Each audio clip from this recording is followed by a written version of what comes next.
Hello, everyone, and welcome to another episode of Simply Sketchy. And today I brought with me a usual member of the channel, as I like to call him. Hostage is really not something you can say nicely in public, so we're going with friend. Yes. Hello, friend. I prefer to be considered an unusual guest. Okay, unusual guest it is. I gotta be considerate of people's identities. Yes, respect my identity. Yes, identity shall be respected in these houses. Depending on what identities, of course, because if you identify yourself as the owner of this channel, we might have an issue. Well, I identify as Trim the Troll now. Oh, darn it. Wait, does that mean, hey, bleach is available? Hello, guys, I'm American. Give me your guns. I don't think it works that way, but Hey, you're welcome to believe it. I just want something, okay? Can't blame me for trying.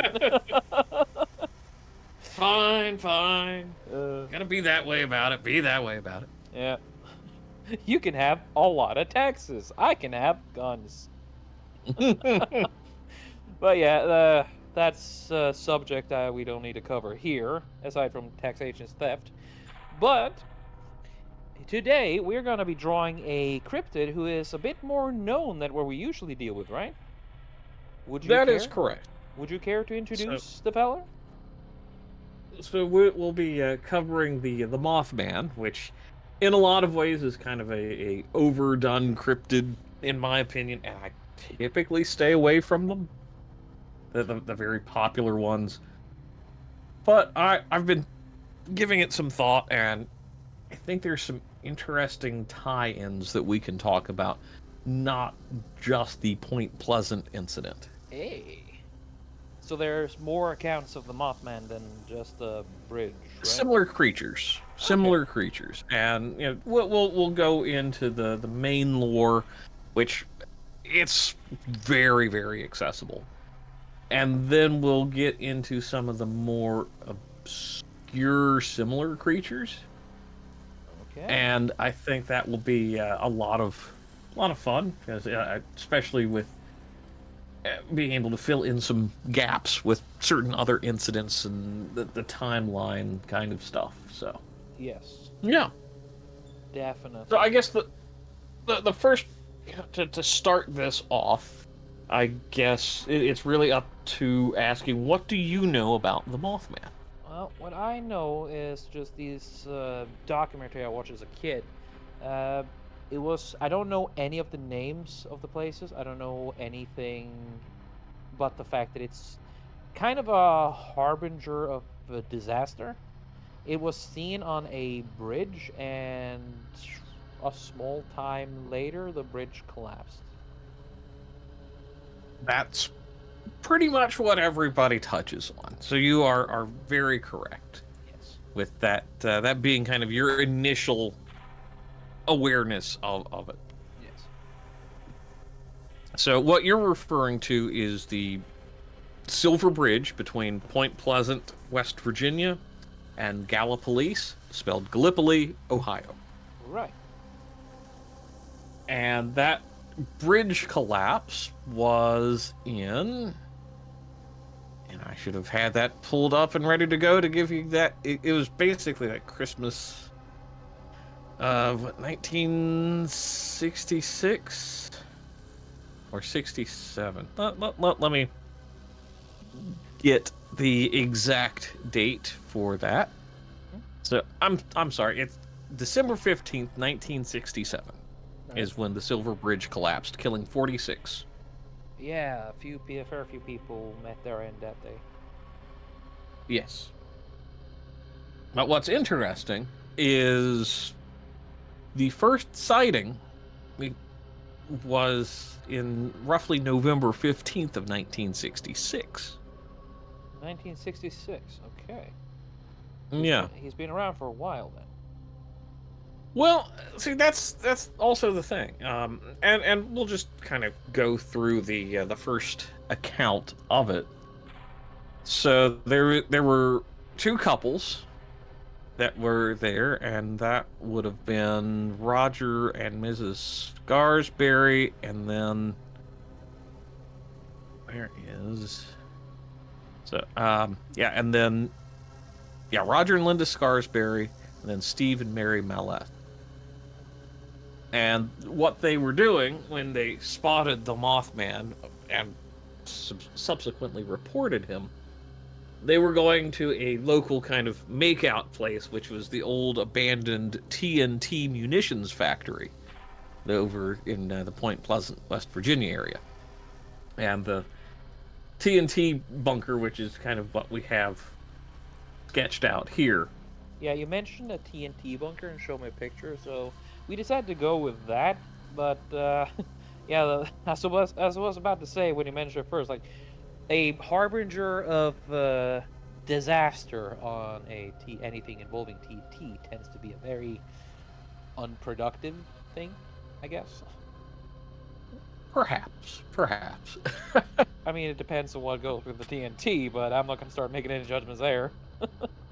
I mean, TNT is a great. It's a blast. Yeah, I mean, at least you're having fun. Yeah.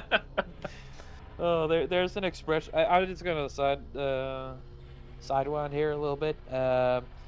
In Norway, we have an expression called depending on you being intelligent or being less intelligent. If you were get this saying and you're meant to be the intelligent one, it said that you invented the gunpowder. Du som oppfant kruttet. Right? And then you have the ones who are less intelligent but you stood the closest when it went up. Men du sto nærmest når det falt. Når det smalt.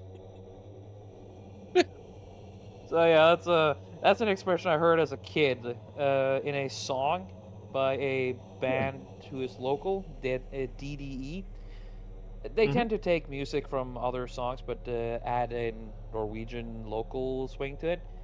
And it goes like, "It was we who invented the gunpowder, but we also stood the closest when it went up."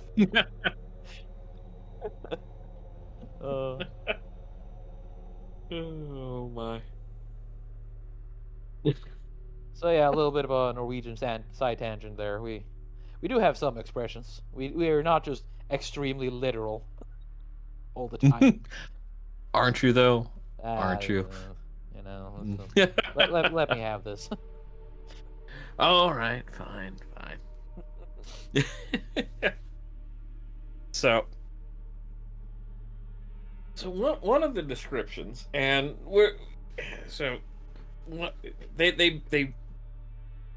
these two couples saw this creature that they were kind of called got later termed the Mothman out of a Batman comic.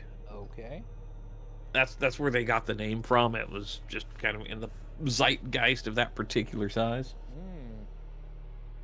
And it was reported as a large black creature whose eyes glowed red. And kind of described as 7 feet tall with white wings, although they also said they weren't sure if it was because it was reflecting the headlights. And it had eyes in its chest. In its chest. Yes, because it did not have a noticeable head. Yeah. Which I think's one bizarre kind of oddity. Yeah, I mean, most things tend to have a head, so already it's kind of going into the more supernatural sites. Mm-hmm. Though I'm pretty sure Bessa can bring up a sketch, or the earliest sketch of the Mothman. That thing looks kind of scary, don't it? Yes, where it's just got like these two bright, glowing red eyes, where your shoulders would be, roughly speaking. Yeah. This thing is tall, like 7 to 8 feet, was it? 7 to 8 feet was the average height that was referenced. And so once they see it, apparently they'd seen a dead dog in the road, according to some accounts.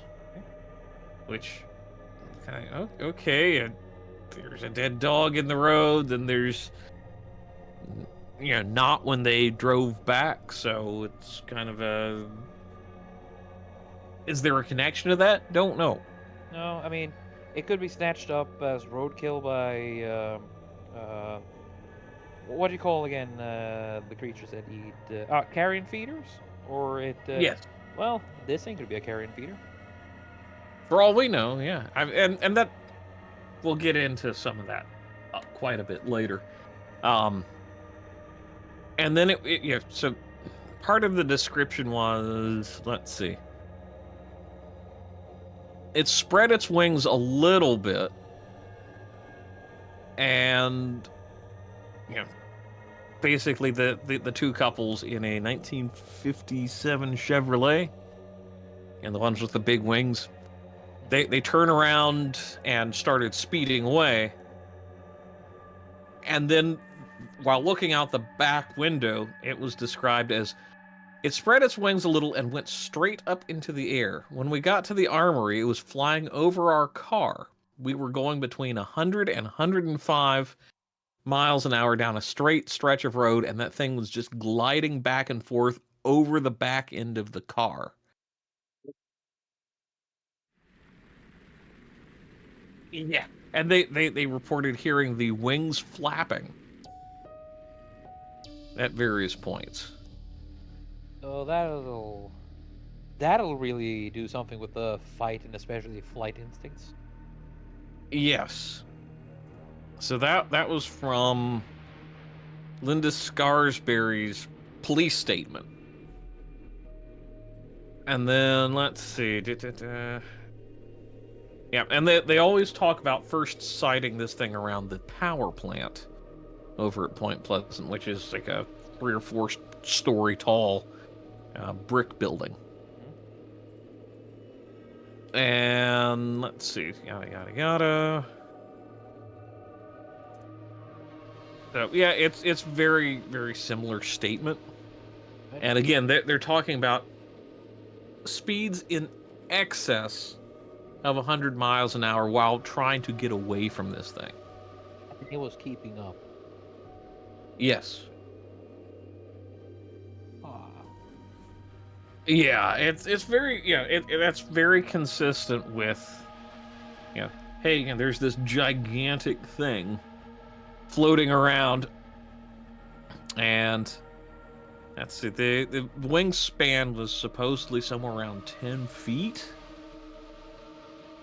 So that's pretty large. It would make sense that it would be fast in that case, because have you seen how fast a owl can be?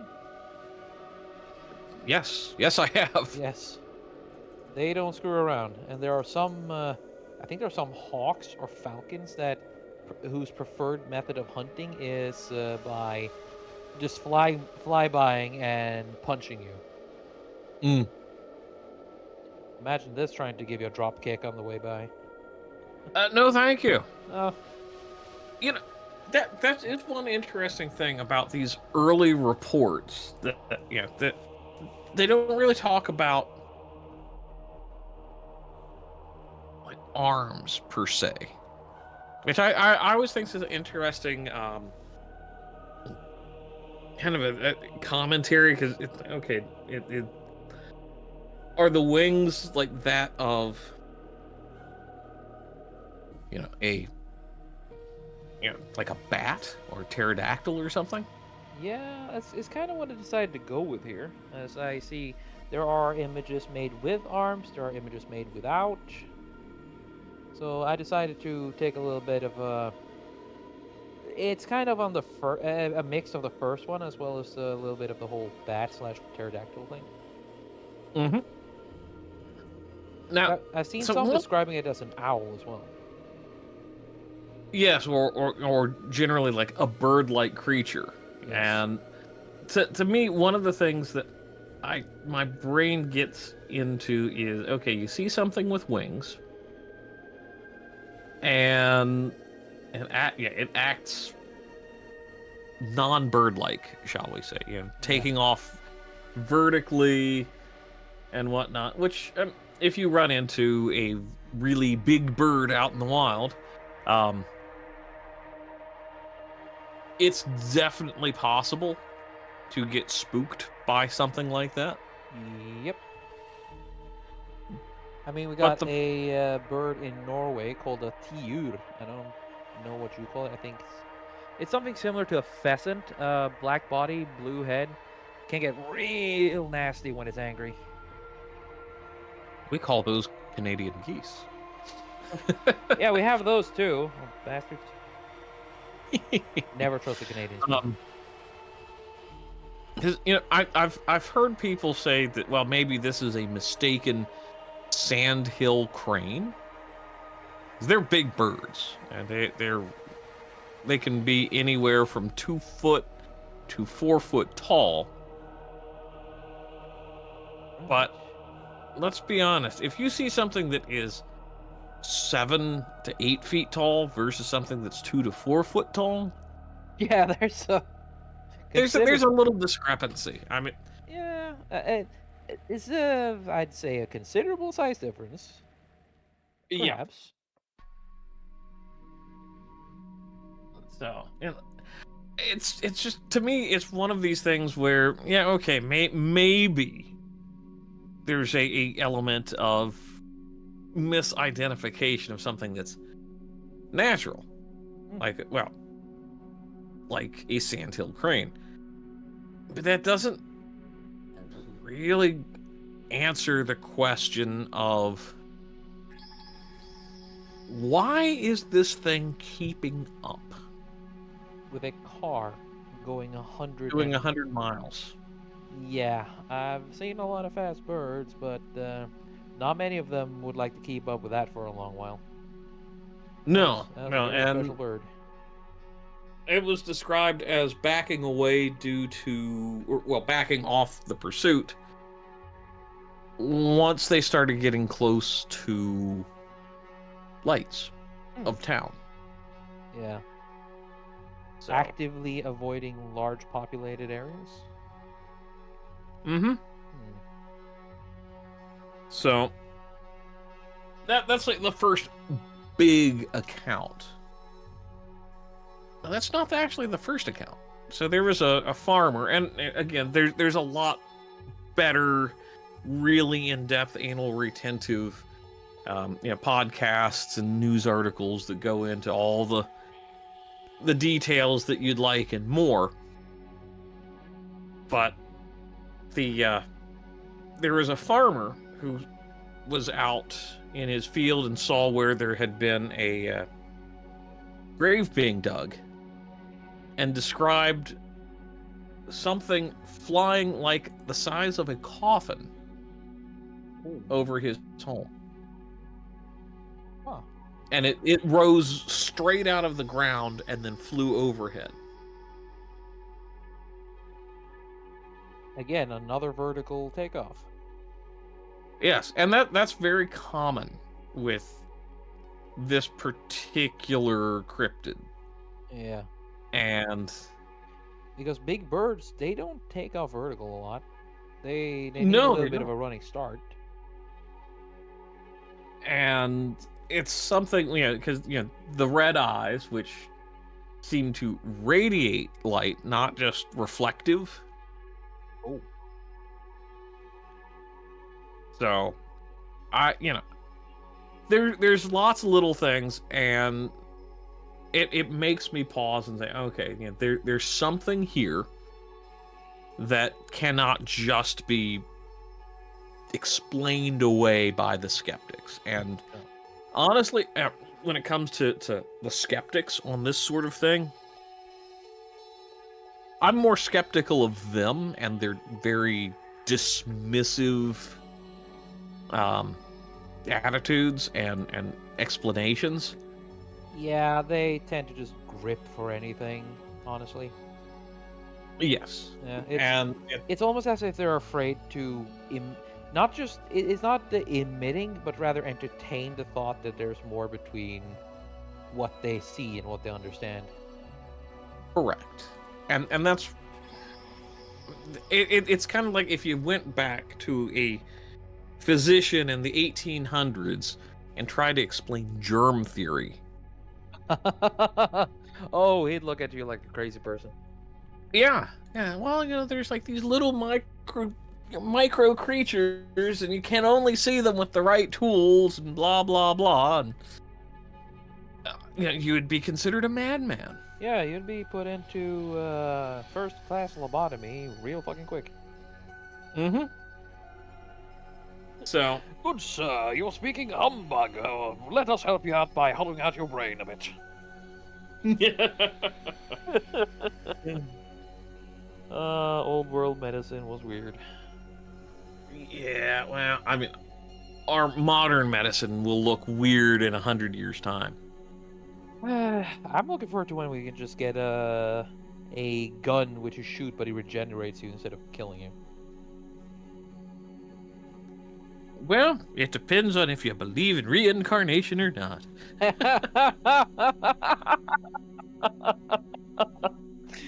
Ah, yes. This is the regeneration gun. You will come back fresh as new in 9 months, give or take. Yeah, exactly.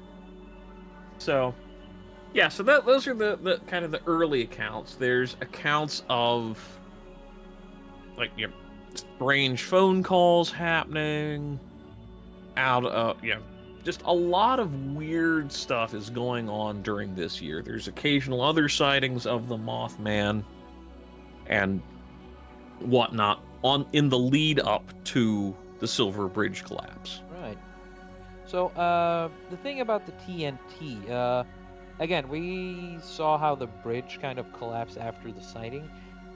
Mm-hmm. It's a bunker in a building with TNT. It's kind of obvious what happens, but could you just like describe how the calamity happened? What was it, like random nitroglycerin that erupted, or was it something else? Oh, with what happened to the TNT plant, they just shut it down. Oh, Yeah, there was no reasoning for why they did it other than, well, the war's over, we don't need it anymore, close it down. okay. A bit more Yeah, mundane, but it's very very easy to answer that when it's like, yep, that's it. I mean it's good because a whole plant full of TNT, that's not something you want to just kaboom. No, I mean, it was completely abandoned, and by 66, and it's something where it was really more they didn't know what to do with the land. It had been emptied out. I mean, it's still abandoned to this day. Right. And yeah, it's just very matter of fact, very nonchalant kind of a thing. Yeah. Yeah, I really don't know how else to describe the TNT plant other than it just was a yeah, a thing that was in existence, and they happened to go out there because that was the popular makeout spot. And yeah, they decided, these two couples, the Scarsberries and the Malays, went out, encountered the Mothman, and then it chased them. Skew It point chased of the view. hell out of them. Yeah, would be scary. You see the eyes on the sketch behind here, right? Yeah. Oval, very roundish. Then you have this Mhm. one, sort of the downwards shaping eye. I'm partial to the almost pure circular. Yep. Just No. it matches the accounts better for whatever reason. Yep. How So large were they? Because the original sketch kind of made them really big. they're described as being rather large. Right. Let's see. Yeah, it's like they were 6 to 8 inches apart and at least 2 inches in diameter. Okay, so they were closer. They were further apart than they were than. Yeah. Let's see. So something Which more like again, this. Then? you could probably bring them a little bit closer together, but no, I like that. Yeah, Yeah, 'cause that's part of the unnaturalness of it. yeah. It also gets a bit more of that moth style than rather a strange bird or human thingy. Mm-hmm. Hmm. I'm kind of liking how I'm getting the descending feeling from this. Like, you see it's on the way down, or Mm-hmm. on the Or way on the up. way up. Exactly. Yeah. So, so you've got the series of incidents, and it goes from the entirety of 1966 into 1967, Hmm. before the collapse of the Silver Bridge. Oh, so he's a recurring character. Very much so. And here's the thing that always kind of like weirds me out is there's this account by a man named Woodrow Derenberger. Okay. I think he was some sort of like traveling salesman.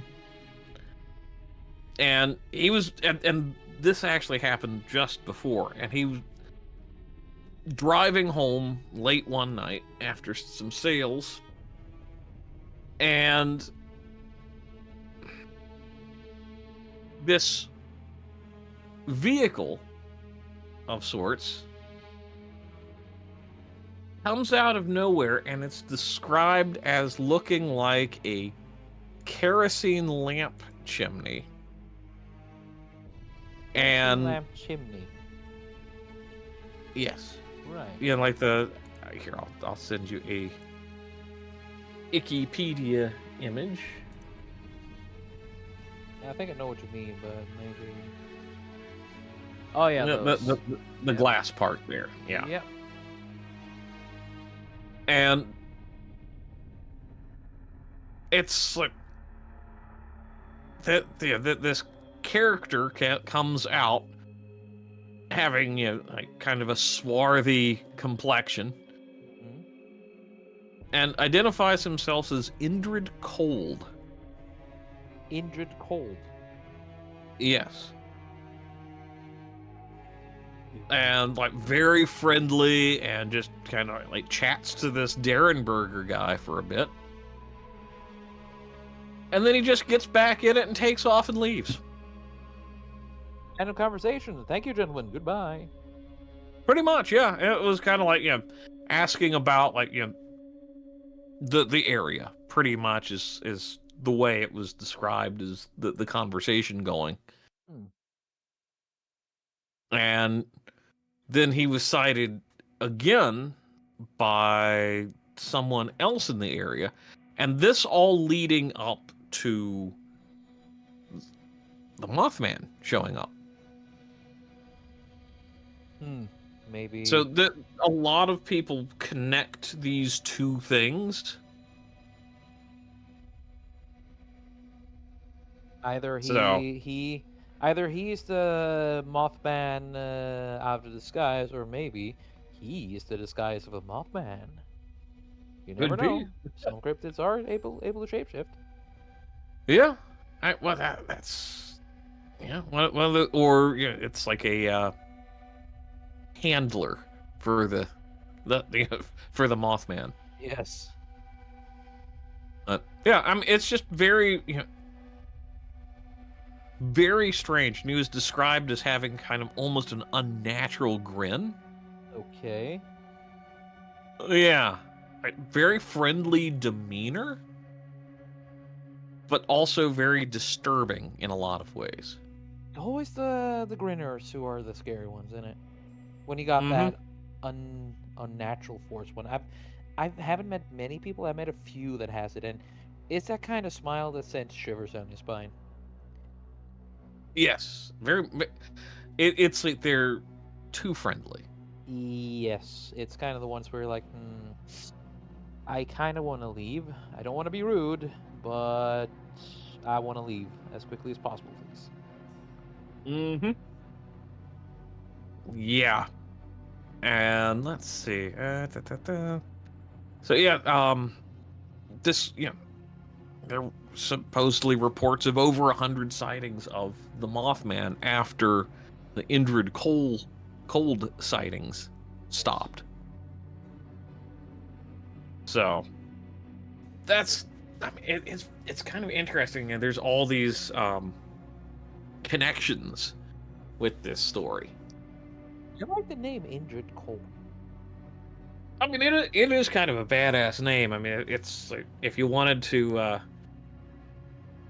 kind of go out of your way, like, yeah, I'm gonna create a persona. Indrid Cole is going to be my. It's like Mm. that'd be kind of cool. Yeah, I mean, if I'm gonna go to like conspiracy theory territory here, so we already know it's gonna be a spoiler warning due to other podcasts I'm a part of. You'll find out. Uh, it is. I kind of like the idea. I got that the injured cold is, if not directly connected to the Mothman, that he maybe is the Mothman out of disguise, or Mm. maybe the disguise of the Mothman. Yeah. If you're gonna go full on cryptid with like supernatural creature, it wouldn't be too far Hmm. fetched that it could change shape. I mean, I'm not going to. I'm not going to poo-poo the idea. That's for sure. I Uh, appreciate it. yes, yeah, yeah. So here's where I kind of want to take. So we've got the basics, and leading up to the you know, the Silver Bridge collapse. Yes. But here's where I would like to go with this idea. All right. So you've got this very well documented series of sightings in the 1960s. Well, have you heard of the Owl Man of Cornwall? Yes, I have. Or I haven't really heard about the main incident, but I've heard about this owlman creature. Mm-hmm. Is It's the hmm, described as, and so this is 1976, and it's was sighted by two young girls. A large winged creature is described, hmm. and very similar to the Mothman. Ah, okay, now I understand because the documentary I was watching actually called it Uglemannen, which means owl man in Norwegian. Hmm. Yes. They actually went for But they said the Mothman when they spoke when the English people spoke, but it kind of got translated to Uglemannen. hmm. But guess what? There's more. Ah, lovely. Now we've got the Mothman, the Owlman. Then additionally, in let's see, oh, hold on, let me get the dates. 1978. Okay. This a flying humanoid that was described as a dark man-shaped figure with huge wings prevented men in Freiburg, Germany, from entering a cave or well, a mine,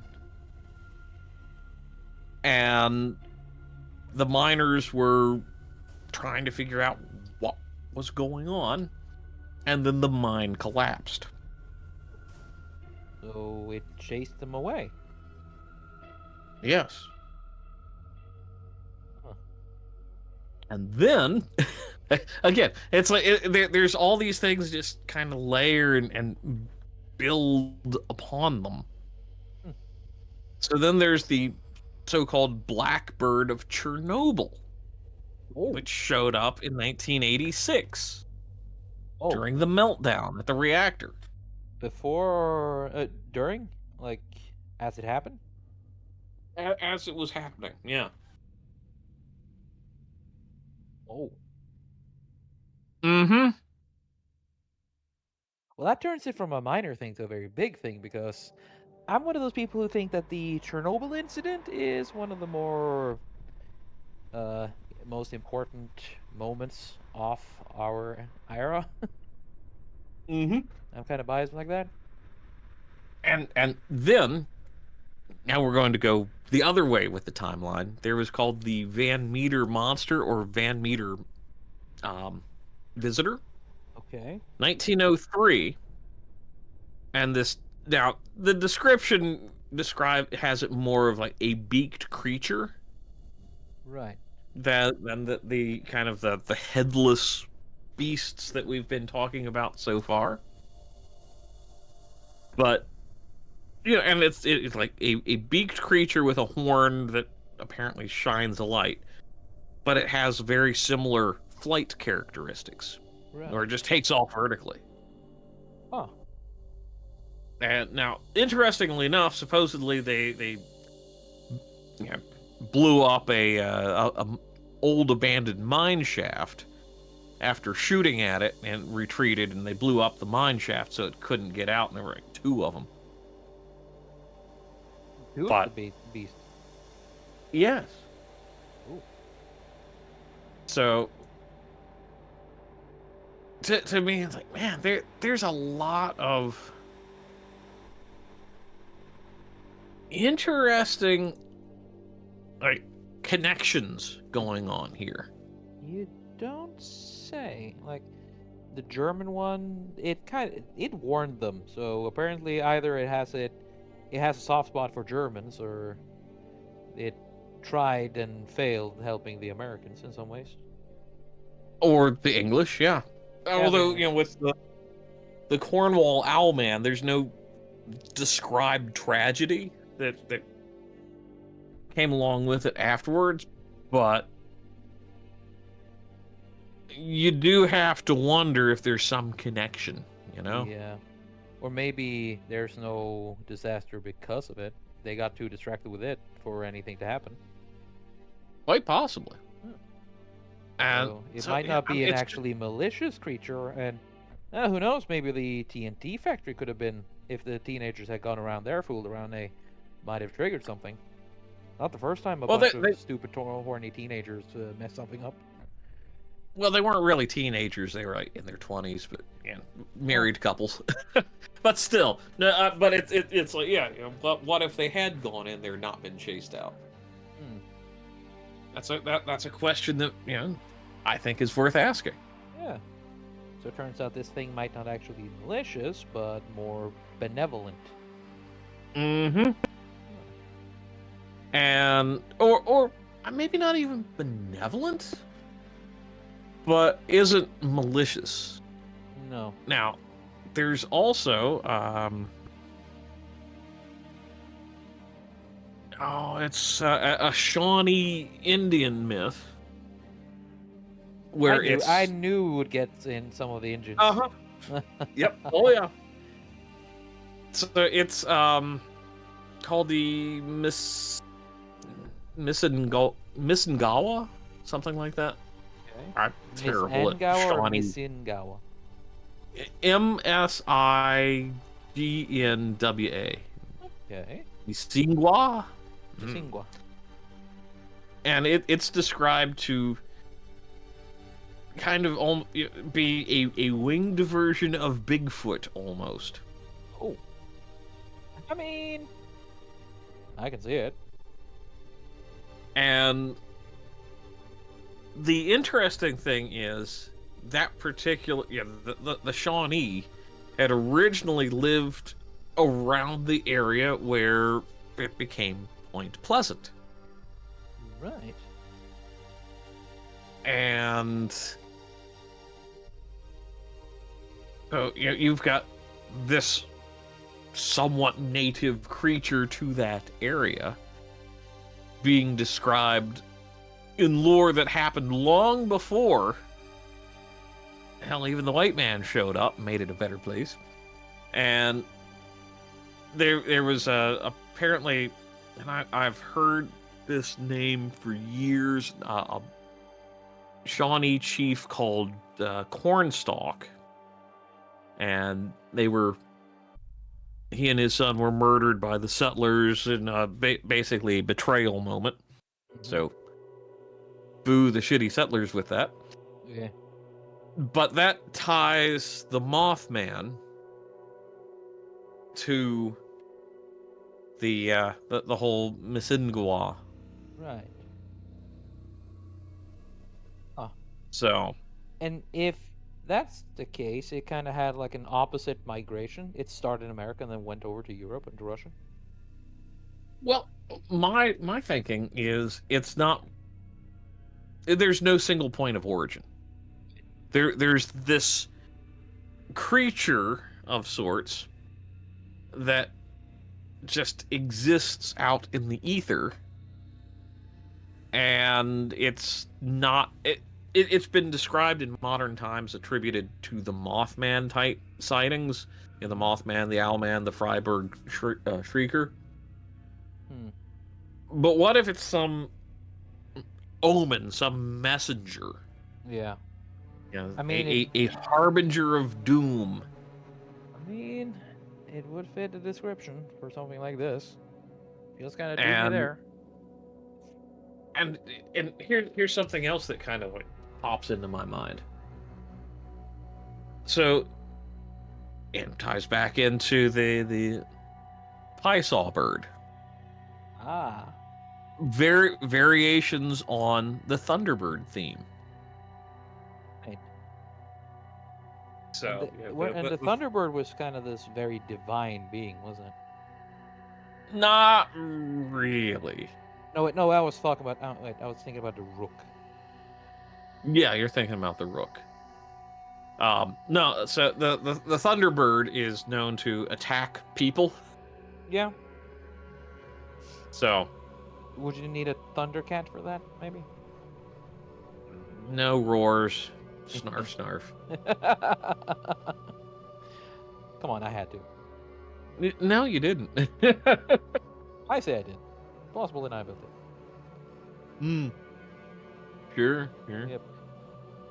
And Never. actually, well, so, and that even touches on to kind of the one of the more infamous American cryptids, the Jersey Devil, Ah.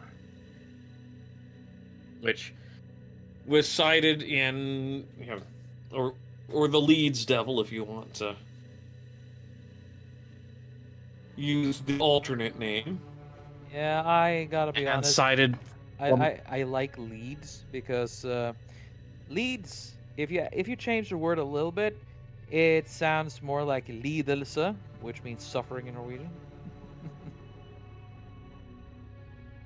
I mean, there was a Swedish colony in the region once upon a time. Well, they deserve it. What? Sorry, But Swedes. You know yeah, how no, it is.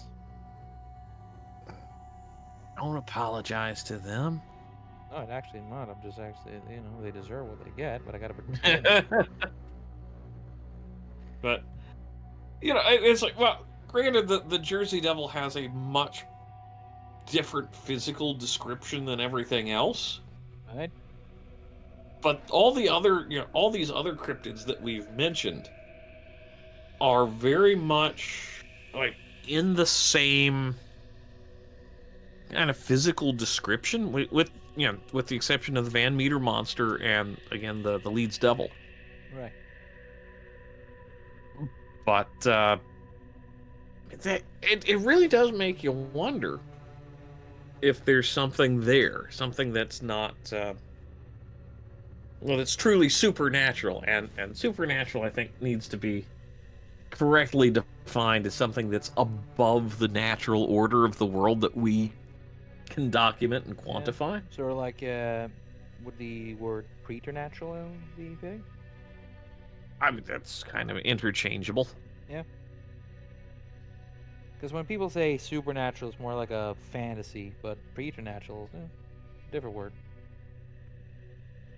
Yeah. Yeah. Heck, even unnatural would probably be Yeah. a correct way to describe it as well. Yeah. So pretty much a harbinger of harbinger of ill omens, but Yes. it is not malevolent to people, but neither is it benevolent. But it kind of will try to chase you away from a spot that could be dangerous or distract you from it. Is what I can I mean, gather. it's something where I would consider it more of a harbinger in that you don't want to go any further. You know, you've probably entered a space where you could really screw up. Yeah, this is not somewhere you should be, and this thing is kind of the forewarning, the only warning you'll get. Yeah, and don't ignore it. 'Cause No. that's the other thing. It's again, you know, and I think that the three strongest connections is with the Mothman, the Owlman, and the Freiburg Yeah. Screecher or Shrieker. Um, and unfortunately, one of the problems I genuinely think is with um the way these things are covered. Is that there was a famous I can't remember he was what his education was, but a man named John Keel, who was kind of a journalist who went around and documented a lot of this, which, while well and good, um, he had his own spin, and he worked as a psyop journalist for the army during the Korean War. Of course. So he knew how to spin a story to convince people. Yeah. So he was a shit smear. In a sense, I mean, I've heard him described as being very serious Okay. about it, but at the same time, I always have to wonder some of the motivations with people. Mm-hmm. So, you know, I don't I'm not going to smear the man, but at the same time, it's like I have to ask the question. Sure. Yeah, was he as impartial as he would want people to believe? Mm. So, but yeah, so he's the guy that wrote a book called The Mothman Prophecies, which really went into a lot of a lot of this and um, proposed an idea called was it ultra terrestrials? So basically, um, creatures that are native to Earth that we just don't see. Mm-hmm. Um, and there's some interesting other cases about that, but I don't think we really need to go into here. But it kind of gets into this. You know, these supernatural creatures aren't unnatural. They're just not of what we consider normal every day. Yeah, they're not of this earth, so to speak. Mhm. Yes. Well, no, they're of this earth, but they're not of our nature, shall we say. Yeah, kind of what I meant, but wording is hard. It's yeah. In English, it probably sounds a little bit different than it would in Norwegian. It is. So again, it depends on which part of the country you're from as well. It's like context. Context Mm-hmm. matters, strangely enough, right? Yeah, Hmm. yeah, I know. That's like very strange. Yeah, it's a damnedest thing, I tell you. So, and one of the reasons why I was thinking about avoiding this particular cryptid is there's just so much. Hell, there's a festival about the Mothman Okay. in Point Pleasant, because they don't really have much going on economically there, but it's one of those.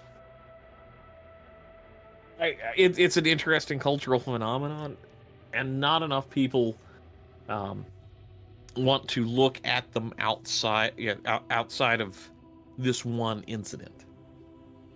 And to me, outside of this one incident is actually much more fascinating because you get into the realm of, is this the same thing over and over again across the world, or is this a type of kind of mythological creature that shows up as a harbinger, and it's something that's been outside of the human zeitgeist for so long because of our pursuit of science at all costs that we don't understand what this is, and it's existed in mythology for a long time. So yeah, I think I think a lot of stuff is swept under the rug when it's inconvenient, when it challenges what our perceptions of the natural world are. Yep. And at the same time, so you've got that side, and then you have the people that will just believe it because it's a good story, because they want it to be true. And both sides of that, I trust true believers the same I trust the absolute skeptics. And until you come in and say, okay, I think there is something here that we do not understand that is going on, then there's no point in having any discussion whatsoever.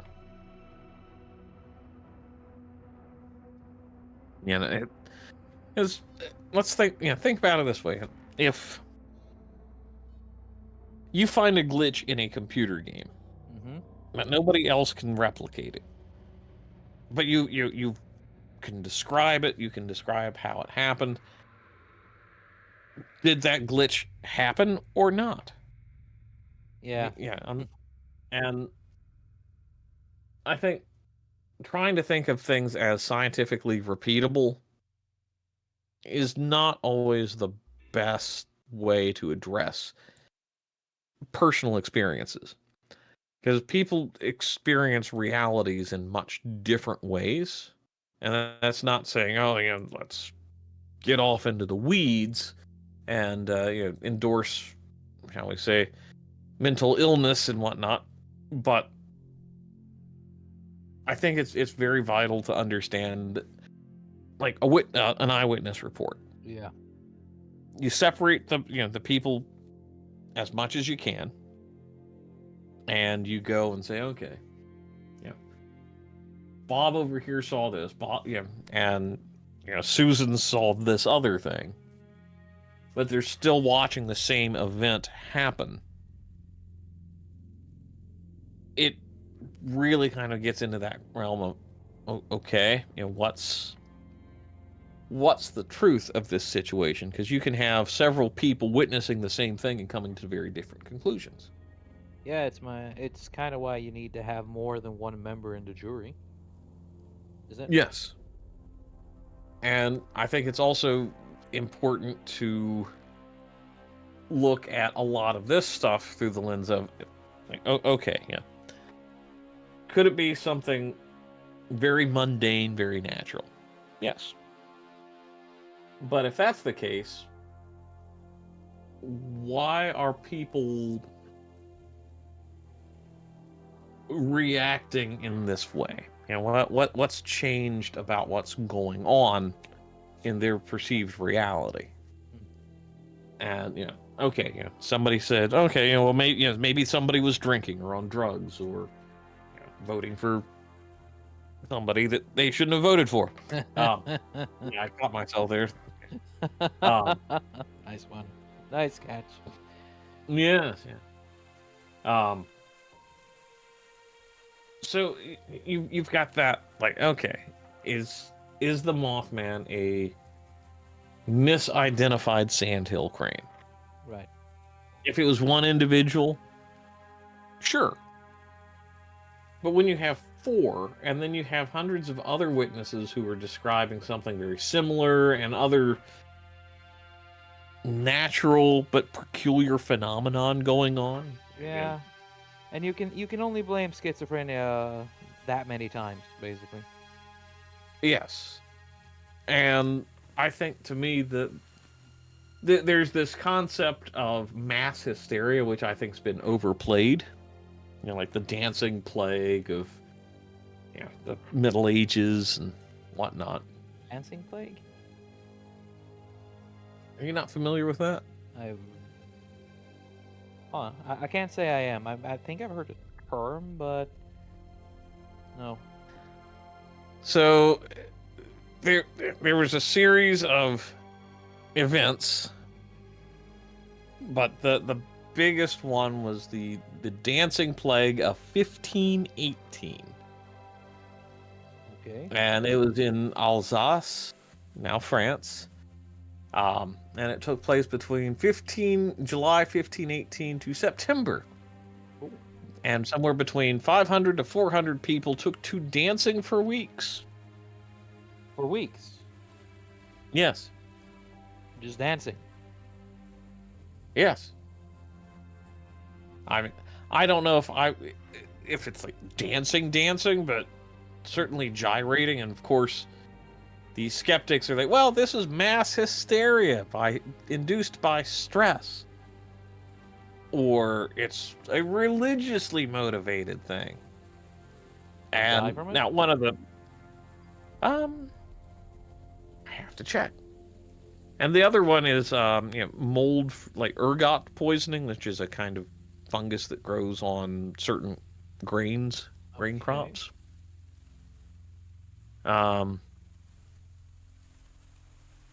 So according to some sources of the time, it killed up to 15 people per day. Ooh. But that's unknown, and of course it's been debunked. Of course. And You it's like, have been debunked by the intellectual. yeah. We have So, we have opinions about intellectuals on this channel. and one of the things is, oh well, there's some psychological stress causing mass hysteria. I can't imagine that everybody wants to get out and dance and boogie. But Bleach, haven't It's you like, haven't you ever had such a stressful day? You say, "Screw it, we're doing a flash mob immediately." and dancing until I drop. Yep. No, can't say that I have. Oh, okay. I thought it were normal. Yeah. Well, and it's one of those things where the dancing plague or dancing mania is just kind of written off. And I don't think that is a very valid way to dismiss something like that. 'Cause I No. think there's something much more in depth going on than something that's simple to wash away. Yeah. There was something there that happened that day, and it could have been something simple as a fungus infection, fungus Mm-hmm. poisoning, I guess, in that case, or some weird strain of similar to mad cow disease, only for people, because that's Yeah. called dancing cow disease. Dancing cow. I just keep thinking about happy cow cheese. Well, I think Or about a cow laughing that cow. dons a. I think about a cow that dons a top hat and starts singing, "Hello, my baby. Hello, my honey." That's a frog, my dude. I know, but I can easily imagine a cow do the same. Yeah, fair. Get to animating it now. Hey, if they can make a cow fight kung fu, like in Kung Fu Hustle, I think it's what we called, then yes, you can make a cow dance with a hat. Hmm. Well, and yeah, so, and again, kind of sticking on this theme of things that are reported and disbelieved aggressively. Mm-hmm. So, are you familiar with the Pied Piper of Hamelin? Yes, actually, there was let's see, I don't know the details, but I'm gonna try and summarize it, and you can tell me if I'm right or wrong. Mm-hmm. Uh, a city had a problem with with rats. They found a piper who was able to get rid of the rats by playing a song on his pipe, to which he dragged them all to a river or a lake, and they drowned to their dooms. When the time to pay the piper came, they refused. Haha, we fooled you. We got rid of the rats, and now we don't have to do anything. The piper got rather annoyed, so when he left the castle, he played his pipe, and all the children came out dancing and skipping out of the city and joined the piper to, well, some stories say he drowned them. Other stories says he brought them to some kind of strange cave where when they followed, the cave was empty, so he kind of ran off to a mystical land. Mm-hmm. So yeah, Did you know that there was a stained glass window that was installed and now has been lost to time shortly after this incident was said to have happened? really. And that there are firsthand witnesses accounts that were transcribed by monks at that time? Cool. So it's not just a fairy tale. Correct. Oh, shit. Yeah. So there was a book written by Decan Lude of Hamlin, Bless you. and it was a eyewitness account given, I believe, was supposed to be his grandmother, who was like one of the just old enough kids who was babysitting one of the crippled children who couldn't go. Yeah. And there is an account. And then there's the Lunenburg manuscript that also transcribes that. And it's not until Zimmermish Konik in 1559 ish Hmm. is when rats were introduced as part of the tale. So in the original one, the dude just came, played music, and kidnapped the children. Pretty much. There's Sounds. some business deal that went wrong, but yeah. Yeah, and that's a And story of you should always pay your damn debts, especially when you make a partly deal that. with someone. And but it also to me tells me that there is a lot of depth to that story, much like, the accounts of, the Mothman and whatnot. Yeah. So it's not just something that's fictional and made up. There is something behind it.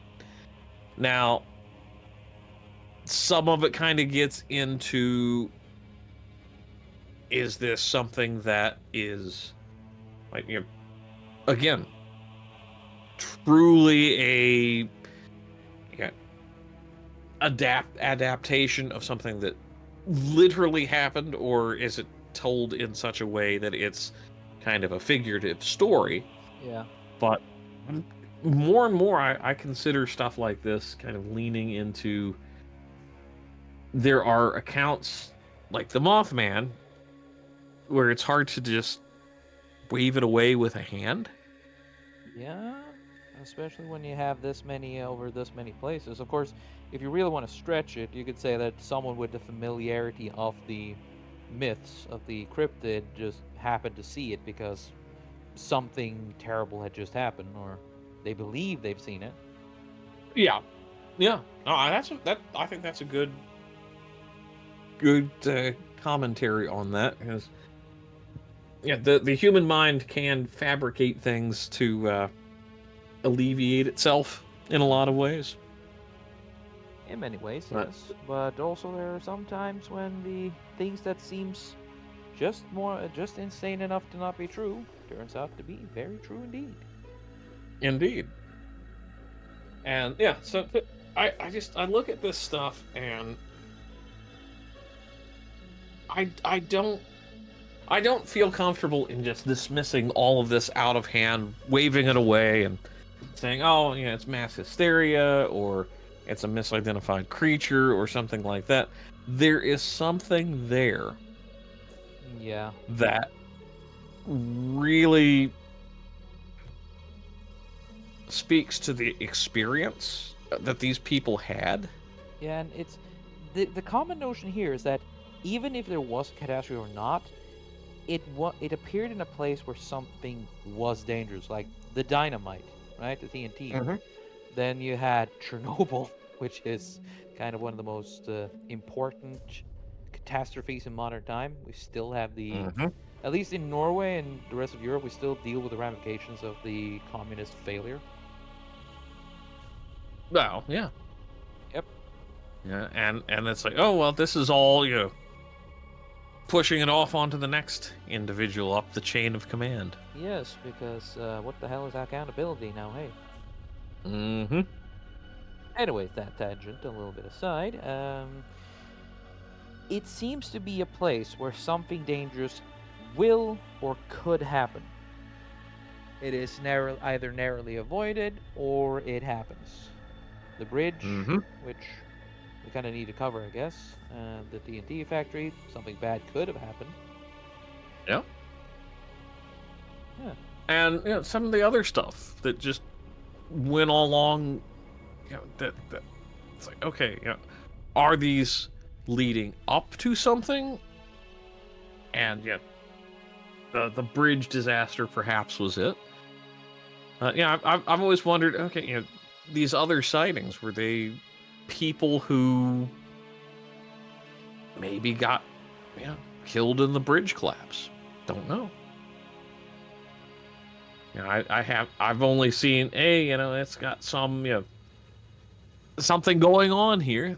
Oh, okay, and there's other accounts, but sometimes they're very accessible and sometimes they aren't. And Yeah. I will say, that we can leave that to other podcasts that want to really go into depth with that. But I mean, what I like about this is that it really points out that you can't really dismiss anything because I firmly believe that there is more between heaven and earth.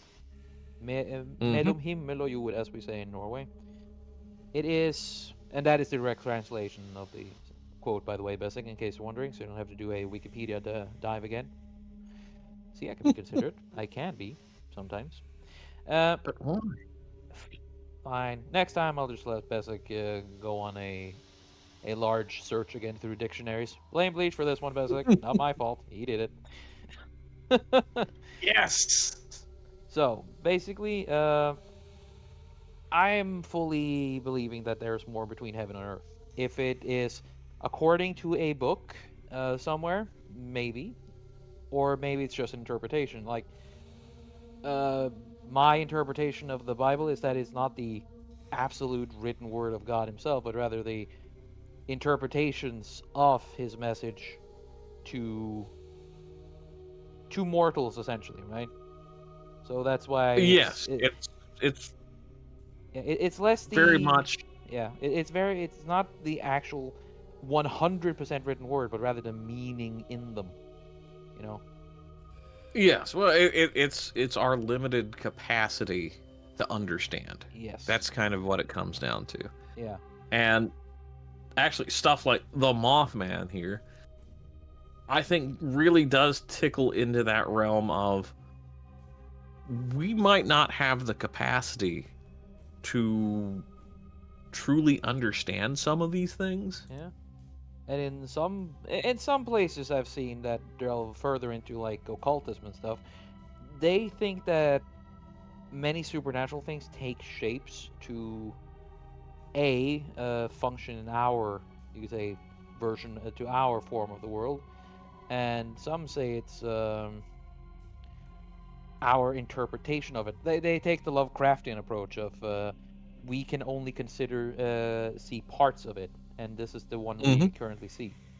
We see like instead of seeing the whole creature, we see like his hand or just a piece of it, and from there, like a whole creature is born. Hmm. I think they do the same with Cthulhu, because he's described as a dragon-like octopus-headed creature, the size of a mountain or something. Mm. And yet, that was not the right description either, as the author said. It's just what he could see out of the short glimpse he could get from the creature. Hmm. Meaning that Cthulhu isn't really the octopus headed dragon we see, and no, it is something far beyond it. It's just that this is the limited interpretation we could handle. And if we're gonna go that deep here, I think there could be something like here. Because Very much so. they didn't get a good look at it, they didn't understand it quite. Only thing they knew, it was a presence that made itself known.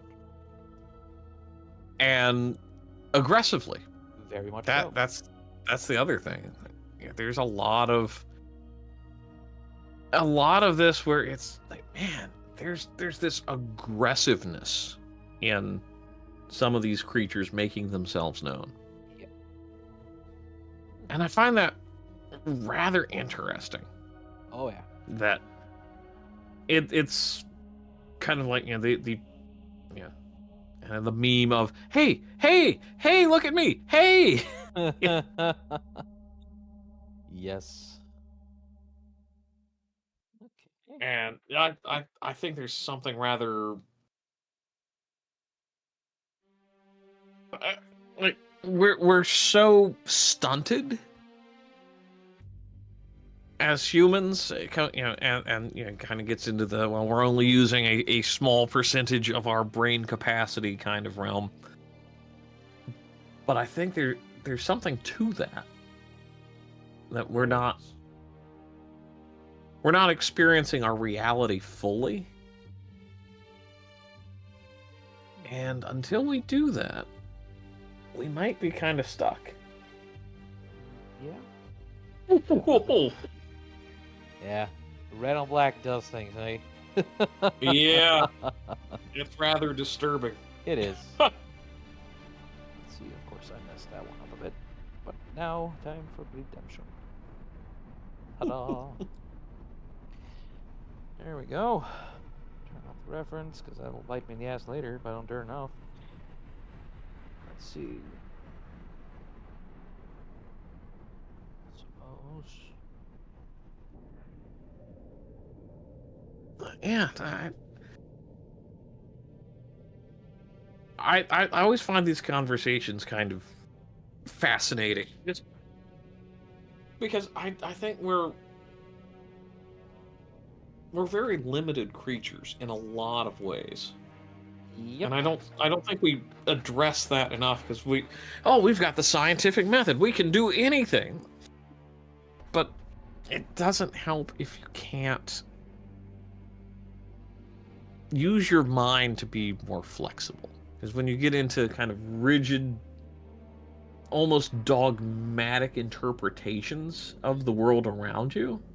Like the atheist absolute faith in religion, in their religion of absolute science. And when I say Yes. atheist, I mean the cringe Redditor atheists. Yes, the lower K or lower A types. Yes, the what was it? I had a day-long discussion over Twitter, so that was a day well spent, of course, where the dude tried to convince me and a dude who was a proper Christian that, oh no, we are blinded and dogmatic, and we hope he can see the truth, the light of. The dude became a damn preacher.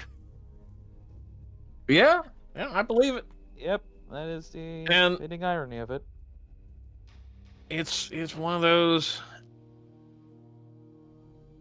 I think until we kind of like get over ourselves, because that's ultimately what a lot of this is hubris. It's people that are unable to say, okay, my reality maybe isn't what I have created. Hmm. There's something more going on. There's a childlike questioning of the world, in a sense. Yep. But in today's society, you have to know everything, or you are mentally challenged. And if you don't know everything, then you have to believe the people who call themselves the experts of everything. Mm-hmm. Yeah. Droplets, obsessed old bastards who should be lying locked behind lock and key. What? Mm-hmm. Yeah, basically you can feel free to beep that out if you want, or add a funny picture. Up to you, buddy. Anyway, but yeah, it's there is far more between heaven and earth. It's just that I don't know what it is. I can only guess, and honestly, that's half the fun. Yeah. That's And yeah, I sit back and I look at these, cryptids and whatnot, and it fills me with a bit of wonder and awe, and it's like there's more to this world than what we can process, and I yep. like that. And let's see if bring up a little bit of a classic from my home area. The We have fable animals, right? Like the trolls. Mhm. They became popular when they became adopted thoroughly into from Norse mythology. And heck, the Norse mythology itself had a lot of creatures like the Jormungandr, the or Jormungand, if you want to say it properly instead of the anglicized version of it. A serpent so large it could stretch around the world, biting its own tail if it so desired, and it would be the doom of any ship that dared go too far. It was a good. Hmm. Yeah, it was also a good excuse for why that ship went out and never got back. Hmm. Many of these are ways to explain the unknowable. You also have the in the Orkney Islands, I think they're called, outside of Scotland, between Norway and Scotland. Mhm. It has a considerable Norwegian descent to the point where they actually want to be part of Norway. That I could believe. Yep, and I would welcome my Orkney brethren if they so desired. And from the combination of like Scottish myths and folklore with Norwegian myths and folklore and Hmm. Norse ones, they ended up getting the Nuckelavee, which is a bringer of disease and decay. This Hmm. skinless creature who is merged with his horse, with a unnaturally large head, which is basically just a flesh-covered skull. With Hmm. a The head is so heavy he can't keep it raised up, so it just lulls. And the skinless horse has a single red eye that glares at you. Hmm. So it sounds like a good time. If Yeah. it was a creature of the deep sea, but it would come upon the earth every now and again, just to be a prick. Let's be honest. And if it met you, it would try to catch you, and it would destroy you. And if you want to get away from it, you had to cross fresh water, running water, rivers. It did not dare to cross water, and if the rain happened, you would be safe because it would just flee. But this You know, was a bringer of death of small children. It would explain people who suddenly disappeared behind the waves because it would grab you and drag you to the bottom of the ocean if it got you. hmm. Hmm. I just had a bit of a light bulb moment. Go on. Right. The One of the themes in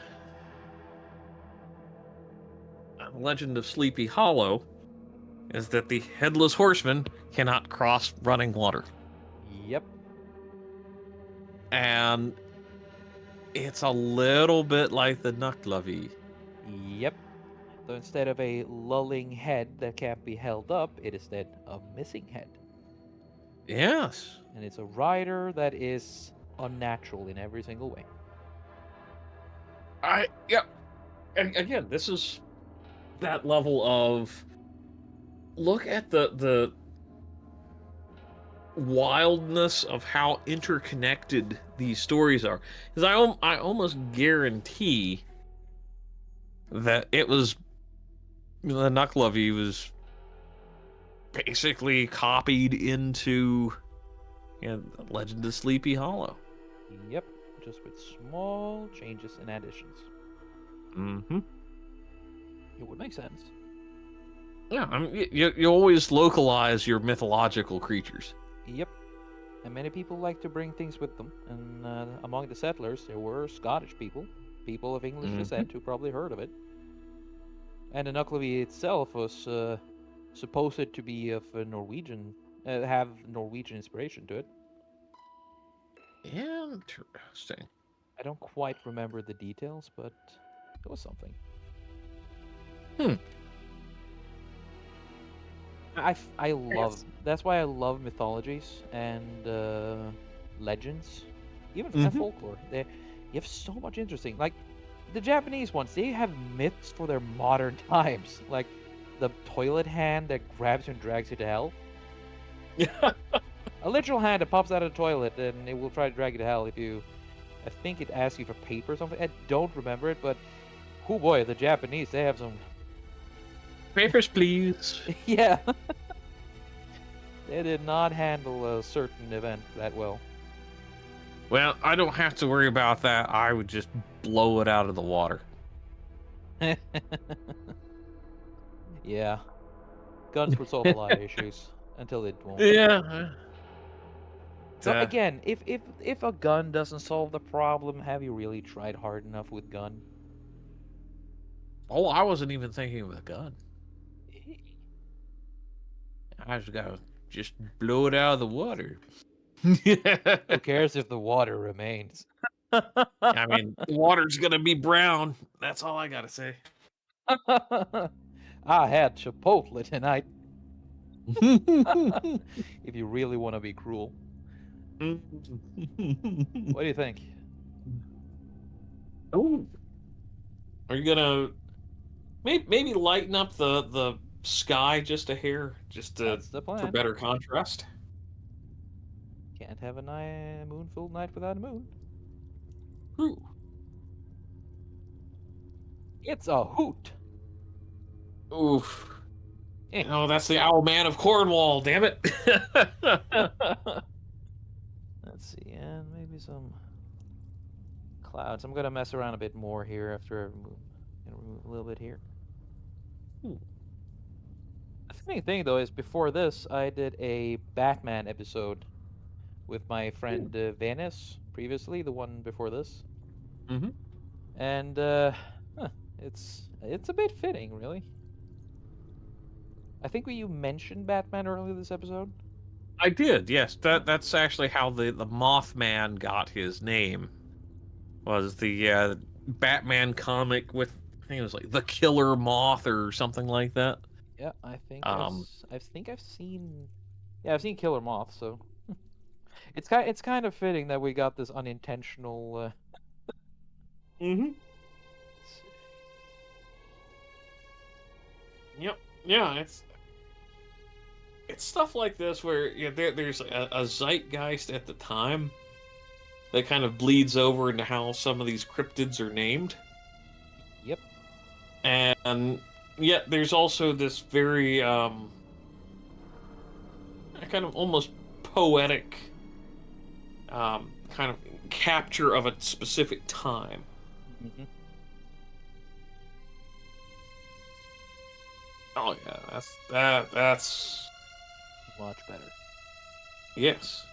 Actually, interestingly enough, I think that's one of the better depictions of the Mothman that I've seen in a long time, outside of the very first original ones.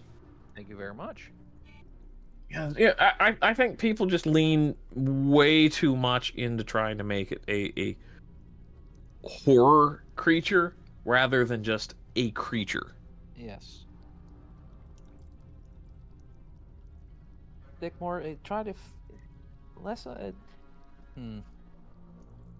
It's less. It Words. doesn't Learn how have to to use. be an actually supernatural in the horror sense, because the horror comes from itself by the unknown part of it.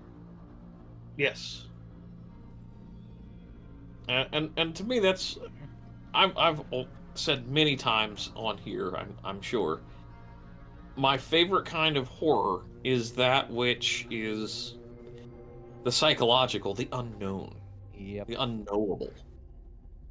There's a reason why Silent Hill 2 is scarier than any of the Resident Evil games. Mm. Because in Resident Evil, the horror is in the body horror, in the uh, what science is capable of doing. Well, in Silent Hill, it happens in a town, but no clue why, how, and when. Isn't Silent Hill 2 the one with the dog? There's a dog in every Silent Hill, I think. No.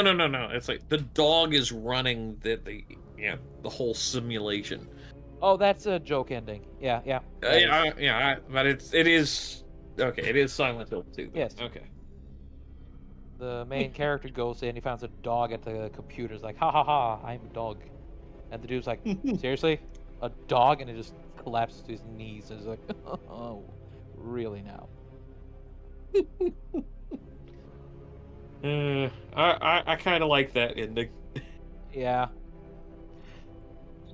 Goes from unknowable horrors of ancient regrets, and suddenly he's like, oh, now it's a dog. Nah, it was a dog all the time. This Yep. this Shiba Inu decided to just fuck around with people. Maybe that's what's going on. There, we have dogs running the world. Ah, shoot. Now that we know, they'll start sending their dog troopers after us. Mm-hmm. Let's see. So, question: how would you like the brightness to be here? Because this is the full brightness, which is a bit too much. But if I calm it down to like 50, on my screen is okay. But I see that your screen and such is tend to be a bit brighter than mine. Yeah. So if I put it down like 35, No, put it up to about 45, I'd say. yeah, Let's see what it looks like there. 45. There you go. Yeah, I like that. I think it highlights the creature without it being kind of overdone. All right. If that makes sense. Oh, I get it. Then And just there's that. If you make it too dark, I think it kind of loses its terror of a sort of. It's like, oh, it's just this muddy mess where there's good detail here. It's just not overwhelming detail, which is nice. though I'm thinking that the forest and the bunker can be a bit brighter, so either 65 or maybe 55. Nah, 55. 55. Yeah, yeah. Yeah. There I see. Nice. Though, now about the background itself. Question is, would it? Oh, it does some changes. I put it Ooh, too dark. Up a 16, little bit more. Right there. And 65. again, I think there's a difference between what I'm seeing and what you're actually seeing. So. What you're seeing is what everyone else is seeing. Ah, well then I say go with that. Yes. And now, because I want to be completely certain, it's a little bit there. Mm. The idea is to have a cloud covering the moon a bit, so then you can have it bleed through a little bit here and there. Nice.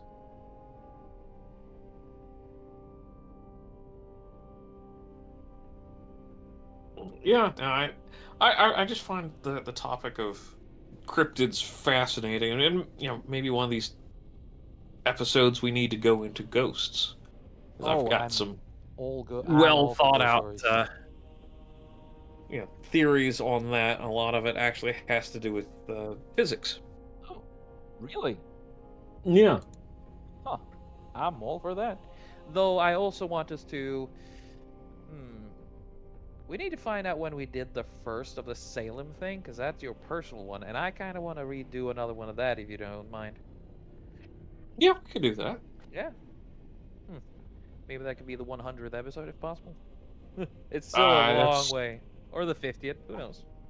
yeah. I mean, whichever works for you. Yep. Or whenever you feel like going there. Though, we did a stream about it like a little over a year ago. Yeah, yeah. I think that's something where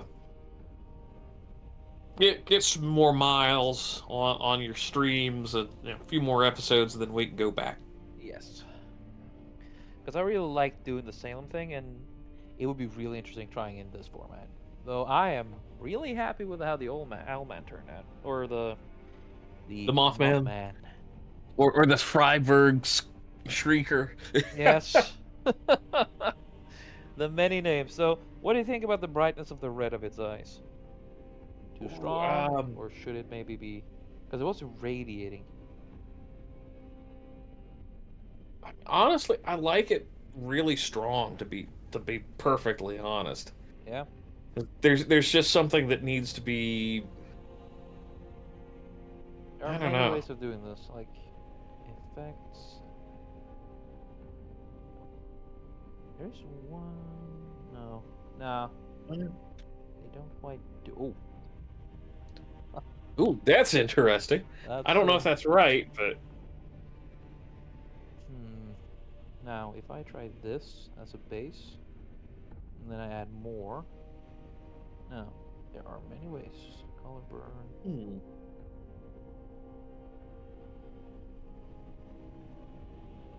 I see you're kind of going for the Pysaw bird, like Yeah. circle within a circle thing, which just freaks me out. Oh, that's a different one. Hmm. I like it, but oof, that nah. It's a bit Yeah, it's a we're bit so Majora's Masky, but nah, it's yeah. I mean, it's a very interesting effect. I like it, but I don't know if that's a great finished product. oh, not really. Highlight, soft light, not much, but a little. Overlay, Hmm. bit I guess a bit too much. I do like the soft light on my side. Hmm. The slide bright, and if I then do, oh, okay. Ooh. Ooh. So okay, so I go there. Right in there looks about right. There we go. There's like that little bit of contrast in there when you Yes. really look at it, and even at a distance, like there's that a little bit of just enough contrast, so there's a difference. Yep. Oh yeah, I think we're concluded with this, and we Hmm. are at the 1.5 hour mark. Awesome. Yeah, so I guess we can start wrapping it up here, cause I don't think I can add anything more unless you see anything. Mm. I can't really see anything that would be. No, I can't really think of anything. Hmm. Neat. What I like about you, and especially you and Dave's episode, is how I get to work with the area around, backgrounds and all that. It's gone from a single creature with a simple background to actually try to work it into more than one thing. Hmm. Huh. Oh, excellent. It's something where I think trying to figure out how to pose something like this is just as important to the way the stories are told than what the story is itself, because you Yeah. want it to actually have some weight behind what you're seeing. Mm-hmm. That is very true. I'm currently satisfied with this, unless I should darken it a bit more. I don't know. No, I wouldn't darken it at all. Huh. Well, then we're considering this done, and with that, I guess I can do the end card game, end game part. Jesus, words. if you like what you see here, you can find me on either Twitter, maybe on Discord as well if you're in the right servers, or you can just find my Ko-Fi down below in order to just, commission me to draw something for you. We also have a storefront that should be working, though a few setbacks on the private end might have hampered that a bit. But if it's not up, we're working on it.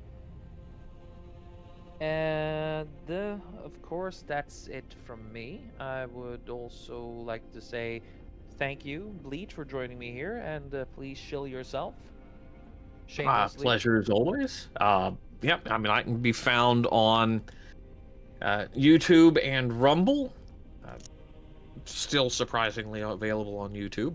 I usually stream. Sometimes I do general commentaries on things in the world. Although I'm starting to wonder if maybe I need to morph it into covering some of these topics as well.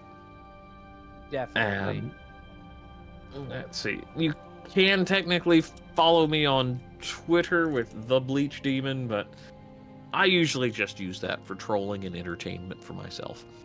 It's very entertaining for me as well. I've seen the results. It's satisfying in many ways because the people you just rake on, they just don't seem to get it.